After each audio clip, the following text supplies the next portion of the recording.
Hello everyone and welcome back. I am glad you're here. Today I wanted to talk to you about a couple of things that I don't know, I think just need to be discussed. But one of them, the first one I want to talk to you about is Facebook. Now I know there are some of you that aren't on Facebook, and that's probably a very good thing. But I've been on it for quite a few years, and the time has finally come where I'm going to be leaving Facebook. If you're part of any of the groups that I started or that I run, sorry to tell you, but I'm going to be shutting them down soon. And it's kind of a shame, you know, but the Homesteading Ways group has been going on for almost 8 years now, and it's been a fabulous group. A lot of wonderful people, a lot of great information shared, advice given, just it's been a terrific group. And it'll be a little sad to have that go away, but Facebook has just gotten really out of hand. With their fact checkers, that's just one of the things. They're just deleting people's posts, and then these fact checkers are just hiding stuff or putting little labels on there saying it's only partly true and whatnot, and it's wrong. Because you can research this stuff and know that it's true. I mean, I don't know if, you know, Facebook pays these fact checkers some really good money and they have a quota to meet, or what it is. But for me, the straw that broke the camel's back was last week. At that time, my daughter was put in Facebook jail for 30 days. The group she was in got shut down, so everybody, that group's gone. And they told her that she was in jail for a meme she posted. Now, I don't know what that meme was, but I can't imagine it was that terribly bad. I mean, she would know she'd get in trouble for it, and she doesn't tend to post really bad stuff. And that same night, my son got put into Facebook jail for 24 hours. Couldn't post, couldn't comment, couldn't anything like that. He didn't say exactly, but I'm pretty sure it's because he was swearing. But he showed me on his phone that they were clumping in this post that was flagged or something, this comment he made, along with something from April. And they said, see, you have two strikes here, so, you know, you're done for the next 24 hours. But then, a friend of mine noticed that in one of our groups, one of our main players, one of our main posters, wasn't there. And I was like, really? So, yeah, neither one of us could find him. And I'm like, well, he wouldn't block us. And I went on my friends list. And you know how sometimes your friends will deactivate, and you can go into your friends list and it'll just show like a blank picture. And it'll say that that person deactivated. Do you want to take them on or off your friends list? Well, he wasn't there at all. That whole deactivated thing wasn't there. So then I went into my messages, because him and I had messaged back and forth quite a bit. And everything he wrote to me was gone. The only things that were there is if he posted a link, the link was still there. But that's it. So my friend found him on a different social media. Shortly before this all happened, a bunch of my friends and I were talking about moving to different to a different social media platform, because there's several of them now. And because we were getting really, fed up with Facebook. And so she found him on one of them. And he said, yeah, it just out of nowhere, he ran quite a few groups. All his groups were shut down. He was kicked off Facebook. They didn't tell him why. And there was no way to appeal it. Just gone, just done. So it's like, holy mackerel, if they're going to do that to him, who knows? I mean, I don't post anything questionable, but I don't want to worry about it either. I mean, it's not questionable now, but will it be in the near future? I don't know. So I made an account, and I'm moving to one called Wimkin, and it seems kind of similar to Facebook, except they won't kick you off for, whatever your thoughts are. But there are a couple other ones I still have yet to check out. There's Parler. I know a lot of people have been going there. And there is also mewe. I know a few people there. I'll put links to these, and you can go ahead and check them out yourself.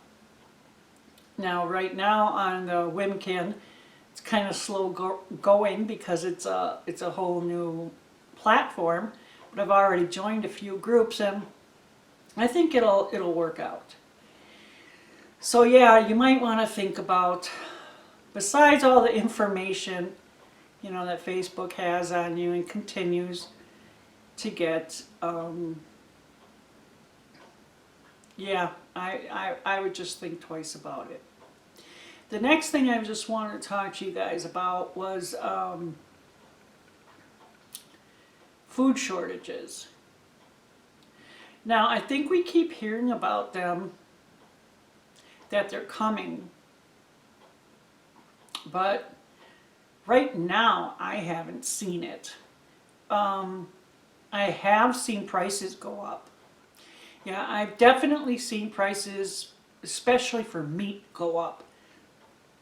More so beef than anything else. But worldwide, there's a lot of bad stuff going on. Farmers being told, not to harvest or to plow their stuff under. I saw in the news that Australia is running out of rice because of weather conditions. And they can't get it anywhere else, I guess. Here in the United States, a bunch of the meat packing plants have been shut down. Some farming has been shut down because people test for COVID and there's nobody to work the fields. But what I find interesting is I saw an article coming out of the state of Washington, and I have pictures even of all these, this warehouse just filled with food from floor to rafters. But then I found out a lot of other states have that as well. In the article from Washington, they said, well, they know there's going to be, a food crisis coming. And so they're trying to prepare, so they're stocking up all this stuff. And they're saying, well, it's hard for us to stock it all because, we're competing with other states as well. Really? I just recently found out that my state's doing it. Here in Wisconsin, they've been stocking food for months, I guess. And I heard that down in Chicago, they're using a closed arena to hold food. Now, they don't want us to have too much, right? Don't be a hoarder. Don't go out and grab all that stuff and whatever. Make sure there's enough for everybody. You don't want to do that, but we're going to do it. Part of the reason early in COVID that we were seeing store shelves empty was not just because of people freaking out and going and buying stuff, but the states themselves have been doing it. And so what, are we in competition with them to buy? I don't know.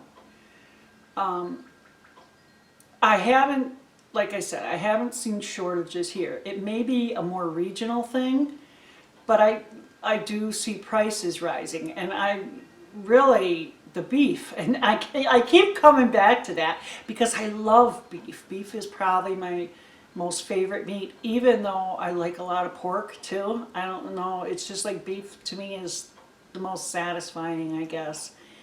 And I haven't been buying a lot of it because it's just pricey.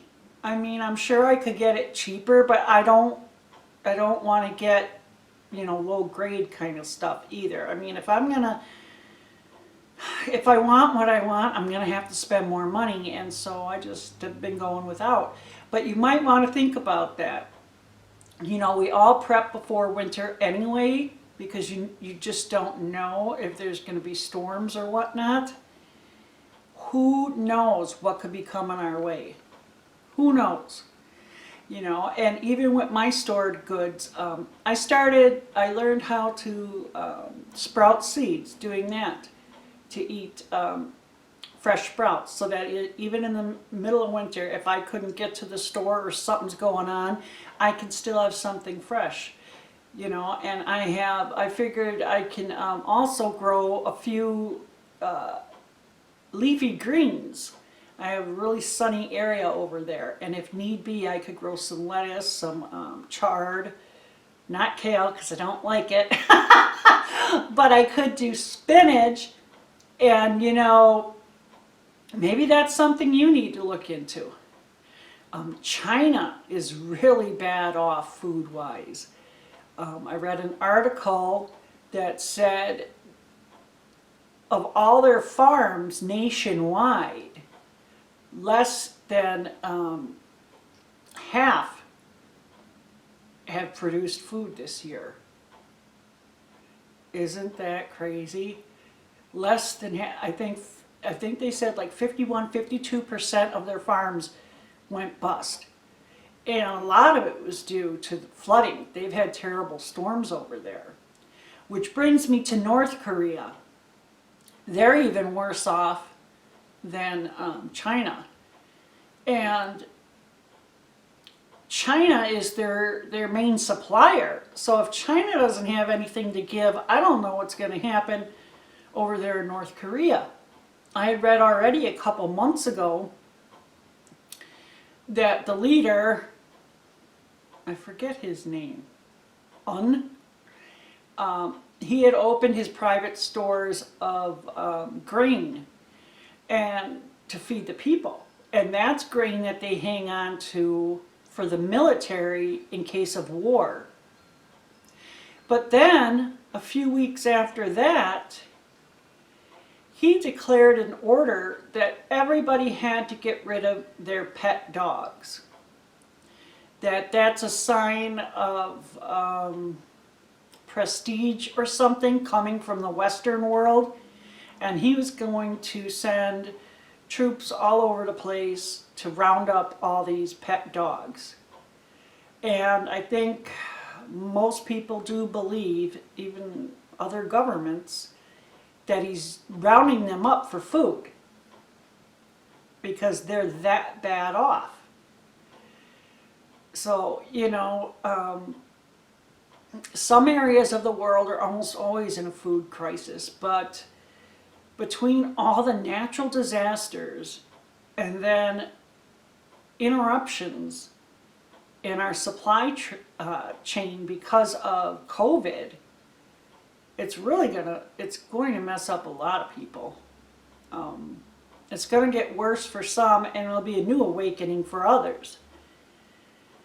But I don't think, at least here in the United States, I don't think anybody will go without eating. You just may not be able to eat exactly what you want or buy the brand that you want. But it never hurts to have extra. And no, don't hoard. I'm not saying that. But, you know, dry goods in particular, buy a few extras every time you go shopping. You know, have extra rice on hand, or beans, or soup mixes, pancake mix, oil. It's not really dry good, but you know what I mean, your basic kind of stuff. Pick up an extra bag of sugar, you know, for your Christmas baking, whatever. But I'm a little worried about where the world is going. You know, this whole COVID has gotten people crazy. Lawmakers, governors, they want us masked forever, it seems like. Our governor just extended it another 60 days. And there's murmurings of a possible another lockdown. And, well, there's just no way. We couldn't handle that. Our small business is barely recovering now. If there were another lockdown, probably half the state would be jobless. It's just crazy. And I saw where a man in Maryland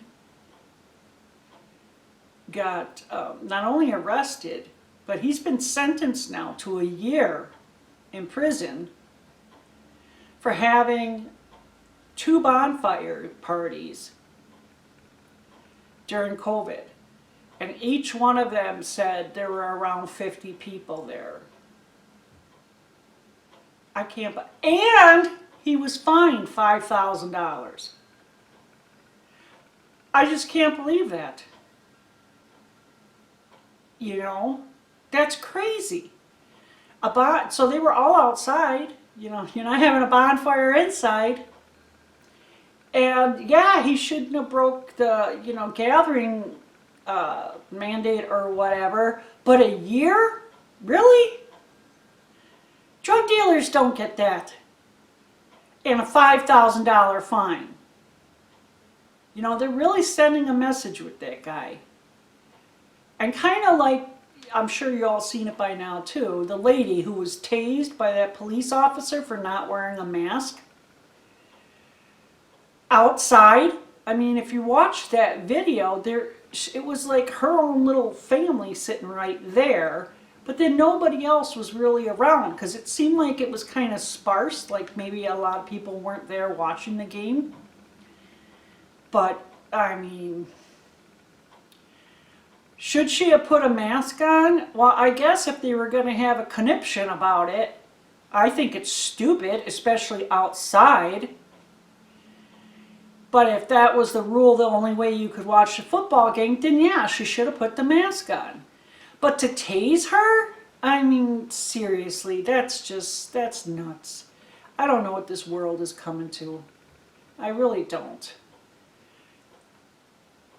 But I think a lot of change is on the horizon, and I think a lot of it's not good.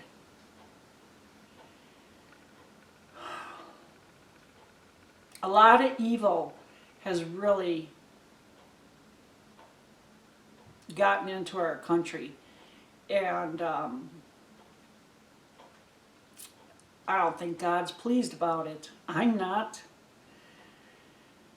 We've had so many terrible things happen this year, especially with natural disasters like the wildfires, but a lot of other things too. And there's just so to show you guys stuff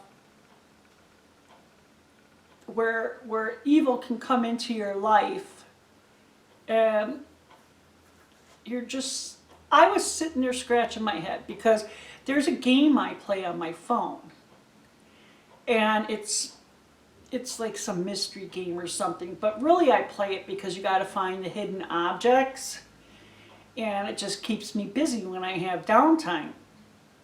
But I like it, and so as I'm going through the game, I'm noticing more and more these objects or symbols of witchcraft. Now, at first, I'm like, oh, well, that's not really because of witchcraft. It's because we're in Egypt now, and this is ancient this, that, and the other thing. But, no, they kept coming up, and all different items, different things. A lot of different symbols. And I'm just like, holy cow. What seems like just an innocent phone app, a game, and it's got that. I feel like a lot of like antichrist things are right in our faces these days. They're not trying to hide it anymore. And they don't care. And I don't know if that's because it's like, well, we have the upper hand, no one's going to question us, no one's going to say anything, or what. That's probably it, because Christians, the church, hasn't taken a stand against a lot of evil things that have happened in this country. And I don't feel that we're blessed anymore by God. We need His mercy. We need to repent. But it may be too late for that. I don't know, as a group, as a country, that we have what it takes. I just don't know. There's a lot of spiritual warfare going on right now. And it's only going to get worse. The smart thing is to band together. However you can. Join a Bible-believing church. Get involved with your community. Listen to the Word. Read the Word. Every day I listen to Christian radio. And not music. It's talk radio. I listen to various preachers in the morning, and then there's political stuff in the afternoon. There's a little music here and there, and they have some kid stuff later in the afternoon. But I don't listen to all of it 24/7. I just, but it's on. And I catch things. And I do read my Bible every day. And I do pray every day.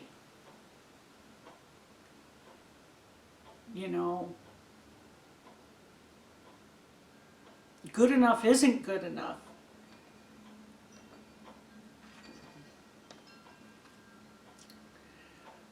Well, there are some good things going on.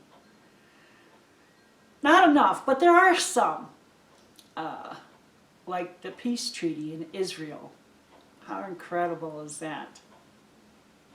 That is just so wonderful. I'm just thrilled with that. And, some people have taken this time to really come together to help their fellow neighbors, fellow citizens, to do for each other, and that's really good too. That's beautiful to see. I'll post a lot of links down in the description about where I'm getting these facts from, things for you to read, or some maybe videos, listen to, whatever. But you need to really be informed. We're going down a really dark road right now. I don't know if we're coming back from it, honestly. But just keep praying. Pray for our country. Pray for our president and all of our leaders, whether they're governors or mayors, police chiefs. They need our prayers. They need our prayers every day. Thanks for listening, you guys. I didn't want to be a downer, but sometimes there's certain things you just got to talk about. Let me know in comments what's going on in your corner of the world. You know, what are your thoughts on all of this? What are you doing? Are you preparing somehow or another? And what are you preparing for? We got to stick together one way or another, right? It was nice talking to you. And you, take care.